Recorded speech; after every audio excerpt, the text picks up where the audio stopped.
Hello and welcome to Study IQ. मैं दिव्यांशी श्रीवास्तव और आज मेरे साथ इस इंटरव्यू सेशन में जुड़े नीले शंकर जी, जो कि अभी असिस्टेंट मैनेजर है Indian Oil Corporation Limited. Nilay ji के बारे में मैं बताऊं तो he has completed his BTech from SRM Lucknow and he's an MBA from IIT Roorkee. He has lot of achievements in the field of academics और non-academics extracurricular activities के बात करें, और इनका रिक्रूटमेंट IOCL में UGC नेट के through हुआ है। तो viewers, I am sure this is going to be an insightful session कि क्या क्या करियर अपॉर्चुनिटीज आपके पास हैं, and if you are targeting UGC NET तो किस तरीके से आप प्रिपेयर कर सकते हैं। So we welcome you Nilay ji to Study IQ. Thank you, Divyanshi, and thank you, Study IQ, for giving me this opportunity to be at Study IQ. And about Study IQ, in brief, I would like to mention that for the past 5 to 6 years, I am regular watcher of videos of Study IQ. And I must say, without any hesitation, that Study IQ has played very good role in helping me in getting through various examinations continuously through these 5 or 6 years. Nilay ji, it's a pleasure to host you. और जैसा कि निलय जी ने बताया कि he has a कीन watcher of study IQ और 5-6 साल से he is giving lot of examination and succeeding in different examination. मैंने थोड़ा सा बताया है अभी इनकी प्रेजेंट डेजिग्नेशन के बारे में, बट निलय जी मैं चाहती हूँ आप थोड़ा सा अपने बारे में हमारे व्यूअर्स को बताएं। Thank you, Divyanshi. And if I tell about myself, I hail from Jaunpur city in Uttar Pradesh. Till 12th, I studied from Jaunpur only. And after 12th, I did BTech from SRM CEM Lucknow in electronics engineering. Post that, I did job in banks, especially Bank of India and State Bank of India. And about banking sector, in brief, I'll tell. In banking sector was my first love, and where I had cracked multiple banks like State Bank of India, Bank of India, State Bank of India Associate, Dena Bank, UCO Bank, Balia Itawa, ICICI, and United Bank of India, etc.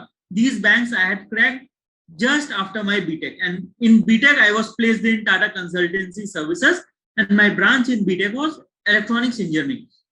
Post my job in banking sector, I cracked the CAT, Common Admission Test, with 98 percentile, and post that I got admission in various colleges like IMT, MDI, Excelrai, etc.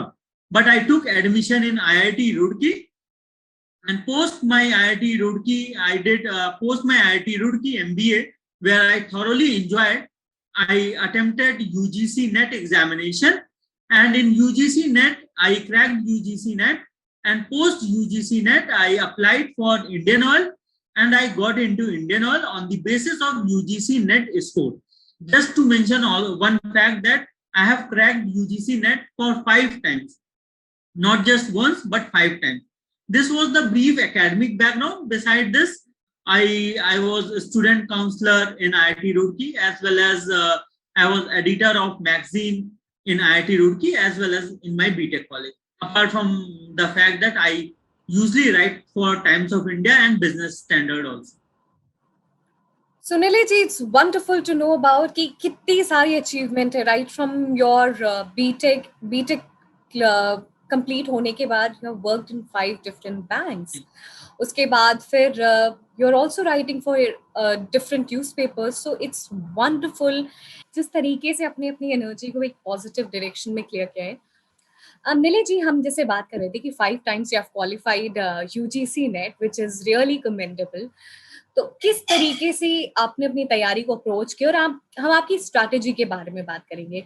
तो start करते हैं, किस तरीके से, क्या eligibility है UGC net की? Ma'am, मैं बात करूं UGC नेट एग्जाम की, किसी भी PSU में आने के लिए there are 3 modes. One is through GATE score, other is through campus placement, third is through UGC NET score. तो हम लोग UGC NET के बारे में बात करेंगे। UGC NET बहुत सारे सब्जेक्ट से होता है, बट PSU में आने के लिए 2 सब्जेक्ट लेना होता है। 2 में से कोई एक ले सकते हैं आप। एक मैनेजमेंट एज अ सब्जेक्ट, दूसरा human resource as a subject.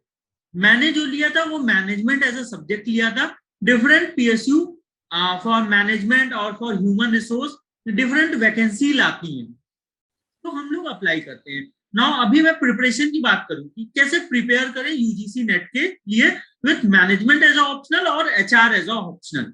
तो जो मैम सिलेबस है फॉर यूजीसी नेट वो वेल डिफाइंड है कि ये सिलेबस है, उसमें बेसिकली मार्केटिंग है, ह्यूमन रिसोर्स है, थोड़ा सा फाइनेंस है, एचआर है, ऑपरेशंस है, इन सब के डिफरेंट सब टॉपिक्स सिलेबस में मेंशन्ड है। तो वो सिलेबस अगर मैं एक लाइन में बोलूं तो वो पूरे एमबीए का सिलेबस है। जो आप एमबीए 2 साल में पढ़ते हैं वो समझ लीजिए उसका एवरेज वर्जन या उसका शॉर्ट फॉर्म यूजीसी नेट का सिलेबस है। और most importantly MBA first year, जहां की इन जनरल आप सब सब्जेक्ट के बारे में पढ़ते हैं, मार्केटिंग भी पढ़ते हैं, फाइनेंस भी पढ़ते हैं, ह्यूमन रिसोर्स भी पढ़ते हैं, ऑपरेशंस भी पढ़ते हैं, आईटी भी पढ़ते हैं। तो जो फर्स्ट ईयर का सिलेबस है एमबीए कॉलेज का वो बहुत ही इंपॉर्टेंट है यूजीसी नेट के लिए। आप जितने अच्छे से फर्स्ट ईयर का अपना सब्जेक्ट्स और सिलेबस पढ़ते हैं एमबीए कॉलेज का, उतना ही आपका इजी रहेगा यूजीसी नेट के लिए। अब जो मैं चीज बोलने जा रहा हूं वो और भी इंपॉर्टेंट है। यूजीसी नेट की तैयारी कैसे करें?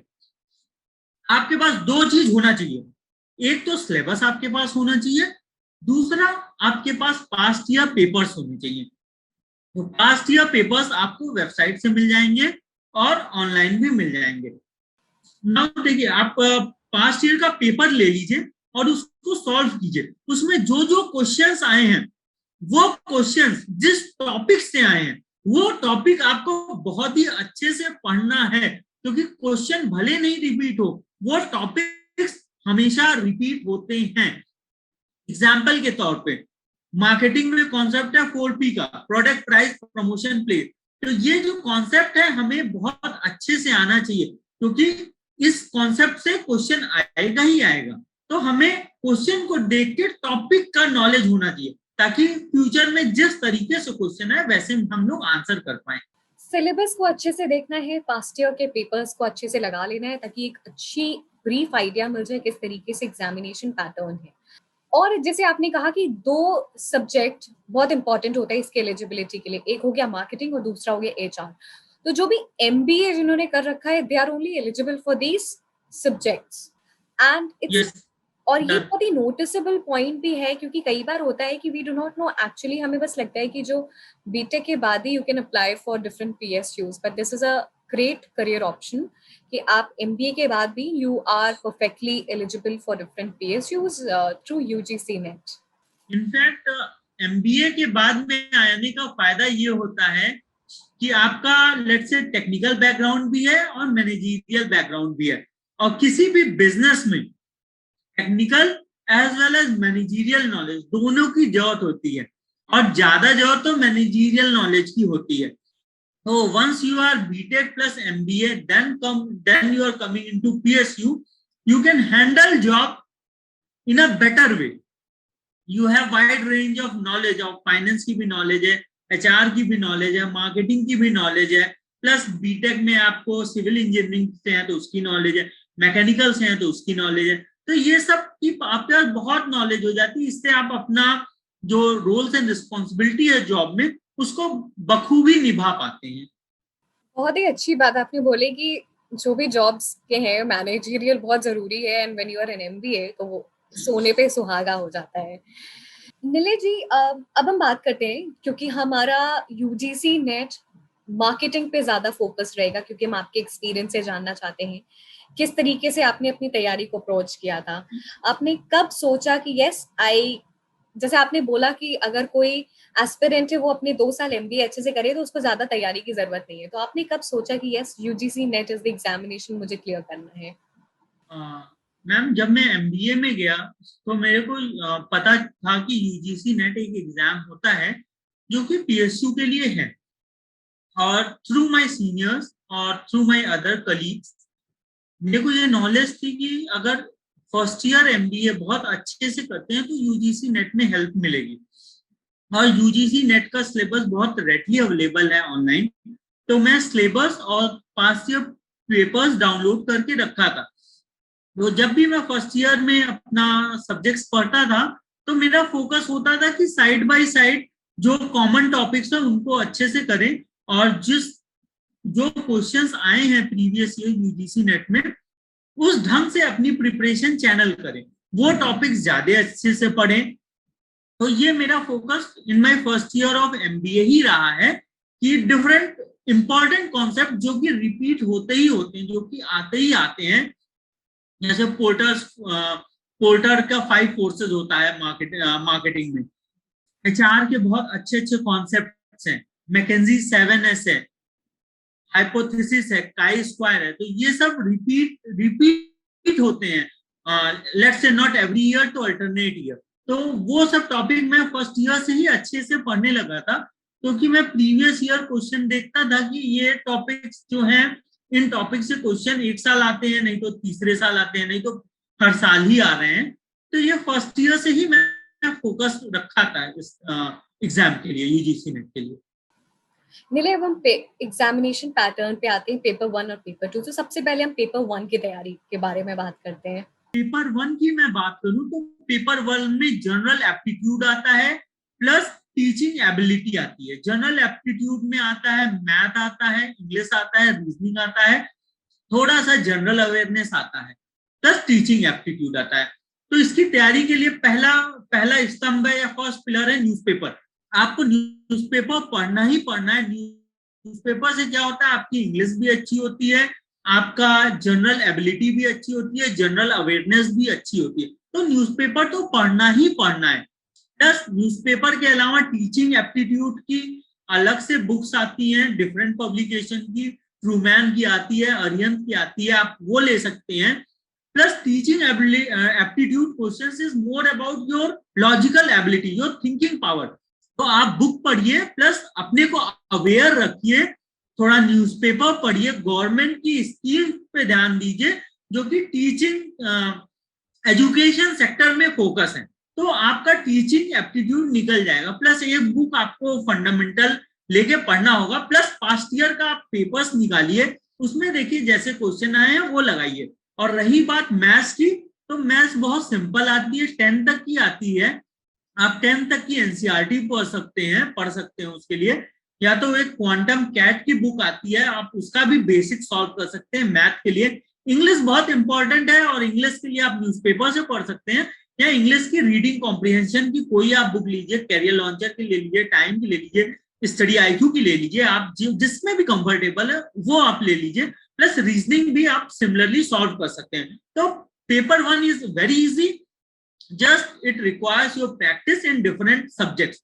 और वैसे भी आप एमबीए किए हैं तो आपका general aptitude, general English, general math, general reasoning अच्छी होती ही है। एक टीचिंग एप्टीट्यूड होता है, तो वो आप बुक से पढ़ लीजिए, और कॉमन आप अवेयर रहिए, न्यूज़पेपर पढ़िए। और प्लस प्रीवियस ईयर पेपर बहुत इंपॉर्टेंट है, प्रीवियस ईयर पेपर जरूर लगा के जाइए। नीले ने बहुत ही अच्छे से बताया कि किस तरीके से आप पेपर 1 की स्ट्रैटेजी रख सकते हैं, किस तरीके से डिफरेंट रिसोर्सेज आपको फॉलो करने हैं, क्या बुक्स फॉलो करनी है, और अलग अलग सेक्शंस को किस तरीके से आप अपने लेवल पे आप तैयारी कर सकते हैं। नीले ने काफी कॉम्प्रिहेंसिवली बताया। अब हम आगे चलते हैं और बात करते हैं पेपर 2। तो जब आप पीएसयू के लिए अप्लाई करते हैं तो पेपर 2 के लिए 2 सब्जेक्ट होता है बेसिकली, एचआर और मैनेजमेंट। तो हम आज मैनेजमेंट की बात करेंगे क्योंकि निलय जी ने मैनेजमेंट से दिया है। तो निलय जी आप बताएं। पेपर 2 सबसे इंपॉर्टेंट है, क्योंकि पेपर 2 ही आपका सब्जेक्ट नॉलेज चेक करता है, आपकी एमबीए स्किल्स चेक करता है। पेपर 2 मैनेजमेंट है। मैनेजमेंट का ये मतलब हुआ उसमें आपको सब चीज आनी चाहिए जो आप एमबीए में पढ़ते हैं, लाइक मार्केटिंग भी आनी चाहिए, ह्यूमन रिसोर्स भी आना चाहिए, फाइनेंस भी आना चाहिए, ऑपरेशंस भी आना चाहिए, स्टैट्स भी आना चाहिए।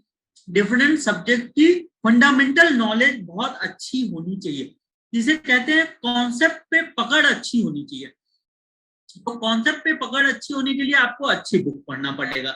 जैसे मार्केटिंग की बात करें तो मार्केटिंग में फिलिप कोटलर की बुक आती है, आप वो पढ़िए। कोर्सेरा के डिफरेंट वीडियोस ऑनलाइन फ्री में अवेलेबल है, वो देखिए। फंडामेंटल बुक हो गई मार्केटिंग की, फिलिप कोटलर, वो आपको पढ़ना ही पढ़ना है। ऐसे ही एचआर की ह्यूमन रिसोर्स की एक फंडामेंटल बुक उठाइए, वो पढ़िए। ऑर्गेनाइजेशन बिहेवियर जो कि एचआर का पार्ट है, उसकी फंडामेंटल बुक्स उठाइए, वो पढ़िए। फाइनेंस की फंडामेंटल बुक उठाइए, वो पढ़िए। जो भी आपके कॉलेज में चल रही है आप उसको पढ़ सकते हैं। स्टैट्स में लेविन रूबिन बहुत अच्छी बुक है, आप वो पढ़िए। तो कहने का ये मतलब है आपको फंडामेंटल बुक्स, और हाँ एक चीज और मैं रिपीट करना चाहूंगा, एक ही बुक आप बार बार पढ़िए। ऐसा नहीं कि जैसे आपको एक बार फिलिप कोटलर पढ़े, दूसरी बार दूसरी बुक पढ़े, तीसरी बार तीसरी मार्केटिंग की बुक पढ़े, ऐसा मत कीजिए। आप जो बुक उठाइए उसी को बार बार पढ़िए और शॉर्ट नोट्स बना लीजिए। शॉर्ट नोट्स बहुत इंपॉर्टेंट है। आज के समय डिफरेंट सोर्सेज हैं यूट्यूब पे, गवर्नमेंट के सोर्स हैं, जैसे स्वयं प्लेटफॉर्म गवर्नमेंट का है, एनपीटीआईएल गवर्नमेंट का है। इन सब पे best faculty IIT AIIMS different colleges की आते हैं, डिफरेंट टॉपिक्स के बारे में बताते हैं। तो इससे आप सप्लीमेंट कर सकते हैं, जो कि आपकी टॉपिक, जिस भी टॉपिक की अंडरस्टैंडिंग कम है तो वो आप यूज कर सकते हैं। आपको ये ध्यान रखना है, जो टॉपिक रिपीटेडली आ रहे हैं, जिस टॉपिक से क्वेश्चन रिपीटेडली आ रहे हैं, उस टॉपिक पे आपकी नोट्स बहुत अच्छे से होनी चाहिए। वो टॉपिक आप रिपीटेड बुक से पढ़िए, उन सब टॉपिक पे कमांड कर लीजिए, क्योंकि वो सब टॉपिक से क्वेश्चन रिपीट होंगे। क्वेश्चन भले ना सेम रिपीट हो, बट वो टॉपिक से क्वेश्चन रिपीट होंगे। तो आपकी कॉन्सेप्चुअल अंडरस्टैंडिंग उन सब टॉपिक पे होनी चाहिए। जैसे Modigliani and Miller principle finance में है, आपको मैं 4P 7P का बताया, फिर काई स्क्वायर का बताया, अनुवा टेस्ट का बताया।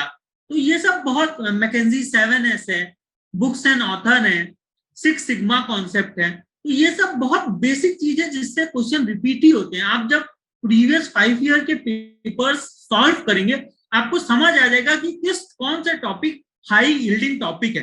तो उस हाई यील्डिंग टॉपिक को आप पकड़ के अच्छे से पढ़ लीजिए, आपका फर्स्ट अटेम्प्ट में जरूर निकलेगा और आप टॉप रैंक लाएंगे। निलय ने बहुत ही अच्छे से कम्प्रिहेंसिवली बताया कि किस तरीके से अलग अलग टॉपिक्स को आप डिफरेंट रिसोर्सेज से तैयारी कर सकते हो और फर्स्ट अटेम्प्ट में निकल सकता है आपका ये एग्जामिनेशन। निलय, आपने 5 बार यूजीसी नेट एग्जामिनेशन को क्लियर किया है। 5 बार इतना प्रेस्टिजियस एग्जामिनेशन, तो ये वाकई, हमने पहले भी बात की कि बहुत कमेंडेबल है। किस तरीके से आपने स्टडी आईक्यू को अपनी जर्नी में अपने रिजल्ट्स में डिफरेंस महसूस किया स्टडी आईक्यू की गाइडेंस से? Study IQ, I am associated with study IQ for the past 6 years, not less than 6 years। मैं रेगुलरली स्टडी आईक्यू के वीडियो ऑन इंग्लिश देखता हूँ, करंट अफेयर्स देखता हूँ, न्यूज़पेपर एनालिसिस देखता हूँ, यूजीसी नेट के सेगमेंट में देखा हूँ। तो ऐसा नहीं किसी एक पर्टिकुलर पे मैं स्टिक किया हूँ। UGC net and study IQ का तो एक संबंध है ही है, plus more importantly study IQ has saved my personality, जिससे नॉट ओनली इन एग्जाम ये हेल्प हुआ है, बट एग्जाम क्रैक करने के बाद जो नेक्स्ट स्टेज आता है, जो कि उससे भी इंपॉर्टेंट है, group discussion, interview and group task, GDPI जिसे शॉर्ट में कह देते हैं, group discussion, personal interview and group task. उसमें भी स्टडी आईक्यू का बहुत बड़ा रोल रहा है, क्योंकि एक टॉपिक की समझ, न्यूज़पेपर में जो आ रहा है उसकी समझ, प्लस स्टडी आईक्यू से उसकी पूरी कॉम्प्रिहेंसिव अंडरस्टैंडिंग किसी टॉपिक के बारे में, वो आपको बहुत मदद करती है group discussion, interview as well as group task में। मैं यहाँ से थोड़ा सा स्लाइटली डेविएशन लूंगा। मैं आपको बताना चाहूंगा, जब मैं स्टेट बैंक ऑफ इंडिया का इंटरव्यू दिया था तो मेरा 30 में 29 नंबर आया था, और GDPI में 20 में 19 नंबर, मतलब आउट ऑफ 50 मेरा 48 मार्क्स था ग्रुप डिस्कशन एंड इंटरव्यू में। वो मैम तभी होता है जब आपकी कॉम्प्रिहेंसिव अंडरस्टैंडिंग होती है डिफरेंट टॉपिक्स को। रिटर्न तक तो अपना MBA का और past year paper plus important, but उसके बाद रियल पर्सनैलिटी जज होती है। और पर्सनैलिटी कभी पर्सनैलिटी डेवलपमेंट क्लास में नहीं आती, उसको आप ग्रेजुअल डेवलप करते हैं न्यूज़पेपर पढ़ के, स्टडी आईक्यू के डिफरेंट वीडियोस देख के, इंग्लिश के भी देख रहे हैं आप, करंट अफेयर्स के भी देख रहे हैं, हिस्ट्री के भी देख रहे हैं। तो वो आपकी पर्सनैलिटी शेप करती है, क्योंकि जितना आप अपने माइंड में इंपॉर्टेंट नॉलेज डालेंगे वही मुंह से निकलेगा इंटरव्यू में। तो इस ऐसे मैं कहना चाहूंगा स्टडी आईक्यू का बहुत इंपॉर्टेंट रोल रहा है थ्रू आउट द जर्नी। ऐसा नहीं किसी एक स्टेप में रहा है, but through out the journey And even in job also, the role played by study IQ is very much, because once you are informed, you are different from other person, because आपकी knowledge अच्छी हो जाती है. Nilay, we are very glad कि आपने हमें इतना अच्छा compliment किया कि we have helped you shape your personality, and I guess we will continue to do so. Nilay, जैसे आपने बोला कि GDPI जैसे group discussion and personal interviews after you have qualified paper 1 and paper 2, तो हम किस तरीके से study IQ has played an instrumental part, उसकी तो हमने बात की, बट हम आपकी एक्सपीरियंस जानना चाहेंगे इन दोनों ही सेगमेंट्स पे. For group discussion and interview, the most important thing is how well read you are, plus आपके सब्जेक्ट्स पे कमांड. तो दो चीज होती है, एक तो सब्जेक्ट पे कमांड कि आपसे कोई क्वेश्चन पूछते हैं आपके MBA से, वो आपको आना चाहिए. दूसरा, आपकी करंट अफेयर्स पे कमांड कि आपकी सोसाइटी में क्या चल रहा है उसके बारे में आपको आना चाहिए. तीसरा, आप जिस कंपनी में जा रहे हैं इंटरव्यू देने, जैसे मेरे एग्जांपल में IOCL के में मैं जा रहा था, तो आपको पता होना चाहिए कि डाउन स्ट्रीम कंपनी क्या होती है, अप स्ट्रीम कंपनी क्या होती है, मिड स्ट्रीम कंपनी क्या होती है. इंडियन ऑयल में इंटरव्यू मेरा था, तो इंडियन ऑयल की टैगलाइन क्या है, क्यों टैगलाइन है, उसके बैलेंस शीट को एक बार देख लीजिए, क्या है, कितना प्रॉफिट एंड लॉस है, नया किस किस सेगमेंट में जा रही है. कहने मतलब कंपनी की पूरी नॉलेज जिसमें आप अप्लाई कर रहे हैं, प्लस करंट अफेयर्स का बहुत अच्छा नॉलेज, प्लस आपकी सब्जेक्ट्स की फंडामेंटल नॉलेज आपको बहुत अच्छी से होनी चाहिए. तो ये तीनों मेरे में थी और मैं मेहनत करके गया था. तो मेरे को ग्रुप डिस्कशन और पर्सनल इंटरव्यू में दिक्कत नहीं हुई, क्योंकि ग्रुप डिस्कशन में जनरल अवेयरनेस का टॉपिक दिया जाता है. तो अगर आप अवेयर हैं, और कहना एक चीज और मैं ऐड करना चाहूंगा, जो भी टॉपिक दिया जाए उसकी आप पेस्टल एनालिसिस कीजिए, that is political, economic, social, technology, legal, multiple dimension से उस टॉपिक को आप ग्रुप डिस्कशन में एनालाइज कीजिए, तो आपको बहुत अच्छा मार्क्स मिलेगा. और इंटरव्यू में जो पूछा जाए वही बताइए, टू द पॉइंट रहिए. आप मॉक इंटरव्यू थोड़ा दे के जाएंगे तो अच्छा रहेगा. डेफिनेटली कितना इम्पोर्टेंट है मॉक इंटरव्यू का, वो बहुत ज़रूरी है, क्योंकि it actually reduces the amount of pressure before going to the final interview, और एक प्रैक्टिस भी हो जाती है. बट हमने मॉक इंटरव्यू की बात की, तो मॉक टेस्ट की भी बात करेंगे. तो कितना ज़रूरी है मॉक टेस्ट, और एक एस्पिरेंट को कब मॉक टेस्ट अटेम्प्ट करना शुरू करना चाहिए? मॉक टेस्ट और बहुत इंपॉर्टेंट है. एक बार बेसिक सिलेबस खत्म हो जाए, आपका सिलेबस आप कर लेते हैं, उसके बाद आप मॉक टेस्ट देना स्टार्ट कर सकते हैं. मॉक टेस्ट दीजिए, प्लस मॉक टेस्ट देने के बाद उस टेस्ट का जो क्वेश्चन आपको नहीं आ रहा है उसका शॉर्ट आंसर अपने नोट्स में बनाइए, तो मॉक टेस्ट का आपको ज्यादा फायदा रहेगा. मॉक टेस्ट देना बहुत इंपॉर्टेंट है किसी भी एग्जाम के लिए. और जब एक बार आपका सिलेबस खत्म हो जाता है, फिर आप मॉक टेस्ट दीजिए, साथ में पढ़ाई भी कीजिए, और मॉक टेस्ट का अपना नोट्स भी बनाते जाइए, ताकि आपको चीजें भूले ना, आप रिवाइज कर सकें. निलेश जी, हमने आपसे बहुत ही कॉम्प्रिहेंसिवली बात की किस तरीके से आप UGC नेट की तैयारी कर सकते हैं if you are an MBA graduate. आप क्या मैसेज देना चाहते हो उन एस्पिरेंट्स को who are targeting UGC NET? The message is very simple. Just focus on fundamental subjects. Keep revising them.